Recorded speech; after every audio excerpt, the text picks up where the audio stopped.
Hello दोस्तों, आज हम बात करेंगे ब्रेन ट्यूमर के डायग्नोसिस के बारे में।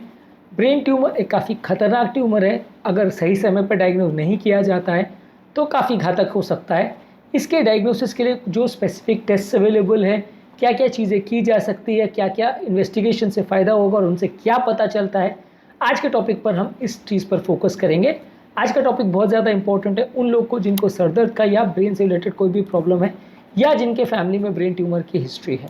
टॉपिक पर जाने से पहले जो लोग हमारे चैनल पर नए हैं उन्हें रिक्वेस्ट करूँगा कि चैनल को सब्सक्राइब करें, वीडियोस को लाइक करें, शेयर करें, फॉलो करें, कमेंट करें, पूरा देखें।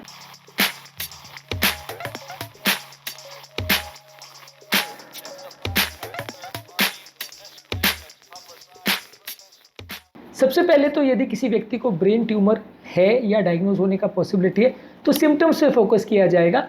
यदि किसी व्यक्ति को बार बार सर दर्द हो रहा है, पहले की कोई सर दर्द की हिस्ट्री है, ब्रेन से रिलेटेड कोई नोजिया, वॉमिटिंग या इस तरह के सिम्टम्स हो रहे हैं, हाथ पाँव को चलाने में कमजोरी हो रही है, लकवे के फीचर्स आ रहे हैं, मिर्गी वगैरह आ रही है, इस तरह के फीचर्स ज़्यादातर ब्रेन ट्यूमर के साथ एसोसिएट हो सकते हैं। ऐसे केस में आपको ब्रेन ट्यूमर के लिए जाँच करना अनिवार्य है। ब्रेन ट्यूमर के क्या सिम्टम्स होते हैं इस पर हमने सेपरेट वीडियो किया जो कि आप हमारे चैनल पर देख सकते हैं। इसके अलावा आपको पेशेंट का न्यूरोलॉजिकल एग्जामिनेशन करना है जिसमें पेशेंट का ब्रेन का फंक्शन आप देखेंगे, उसके रिफ्लेक्सेस, उसका कोऑर्डिनेशन, उसके मसल्स की स्ट्रेंथ देखेंगे, उसकी न्यूरोलॉजिकल साइंस देखेंगे, उसकी सेंसेशन कैसी आ रही है वो देखेंगे। इसमें अगर कुछ गड़बड़ी दिख रही है तो आपको पेशेंट का फर्दर इवैल्यूएशन करना पड़ेगा। ये सारी चीज़ें डॉक्टर के पास जब आप जाते हो तो पहले आपका वो डिटेल हिस्ट्री लेते हैं, उसके बाद वो आपके सिम्टम्स और फीचर्स को देख के आगे मैनेजमेंट डिसाइड करते हैं। अब बात करेंगे इमेजिंग मोडालिटीज़ यानी टेस्ट क्या क्या आते हैं इसमें। यूजली इसमें टेस्ट में ज़्यादातर सबसे इंपॉर्टेंट टेस्ट है मैग्नेटिक रेजोनेंस इमेजिंग यानी एमआरआई टेस्ट।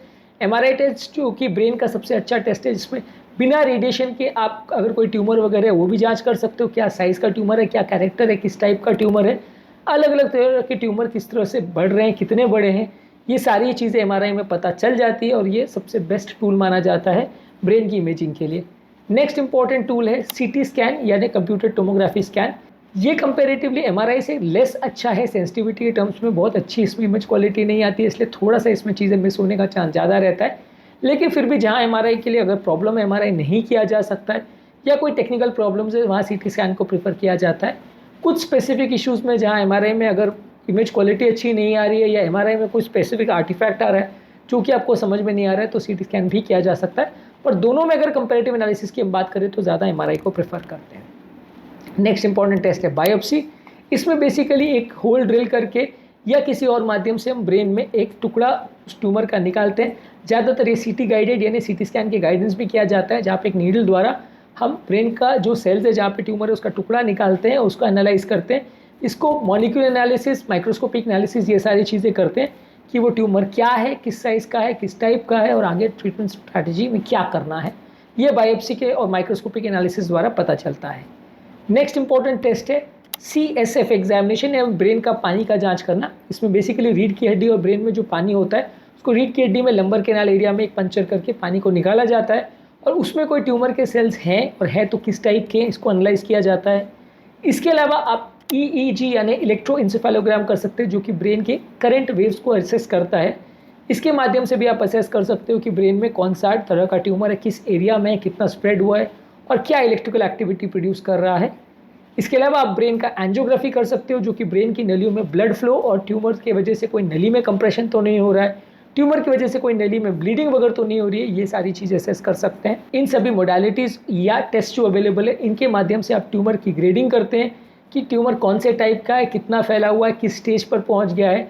उसको ग्रेड 1 to ग्रेड 4 में डिवाइड किया जाता है और उसके बेसिस पे आप ये असेस करते हो कि कौन से टाइप का ट्यूमर है और उसमें क्या ट्रीटमेंट स्ट्रैटेजी होगी। ये सारे टेस्ट का जब फाइनल रिजल्ट आ जाता है तो आप उसके बेसिस पे असेस करते हो कि पेशेंट को ट्यूमर कौन से स्टेज का है, स्टेज 1 to स्टेज 4 में उसे डिवाइड करते हैं। उसके बेसिस पे पेशेंट का ट्रीटमेंट स्ट्रैटेजी डिसाइड होता है कि पेशेंट को सर्जरी के लिए जाना है, रेडिएशन के लिए जाना है, कीमोथेरेपी के लिए जाना है या सारी मोडालिटीज़ एक साथ करनी है, दवाई देनी है तो कौन सी देनी है, कितनी अग्रेसिव देनी है, ये सारी चीज़ें ये सारे टेस्ट के माध्यम से जो ग्रेडेशन बनता है उस पर डिसाइड किया जाता है। यूजली जो ऑन्को सर्जन है और ऑन्कोलॉजिस्ट है यानी कैंसर स्पेशलिस्ट और कैंसर सर्जन, ये लोग मिलकर एक टीम बना के न्यूरो सर्जन और ये लोग डिस्कस करते हैं इसमें क्या करने की आवश्यकता है और फाइनली इसमें थेरेपी कैसे की जाएगी, सर्जरी करना है या नहीं करना है, ये सारे टेस्ट के बेस पर डिसाइड होता है। तो आज के टॉपिक में हमने बात करी यदि किसी व्यक्ति को ब्रेन ट्यूमर है तो कौन कौन सी जाँचें की जाएगी और इन जाँचों से क्या एक्चुअली पता चलेगा। यदि आपको ब्रेन ट्यूमर के बारे में या और कैंसर्स के बारे में जानना है तो इसके बारे में हमारे पूरा डेडिकेटेड चैनल है जिसमें अलग अलग तरह के ट्यूमर्स कैंसर्स है उसके बारे में हमने बात करी है। इस चैनल को ज़रूर चेकआउट करें। उम्मीद करूँगा कि आज के टॉपिक में कुछ नई बातें जानने को मिली होगी। जो लोग हमारे चैनल पर नए हैं उन्हें रिक्वेस्ट करूँगा कि चैनल को सब्सक्राइब करें, वीडियोज़ को लाइक करें, शेयर करें, फॉलो करें, कमेंट करें पूरा। Thank you.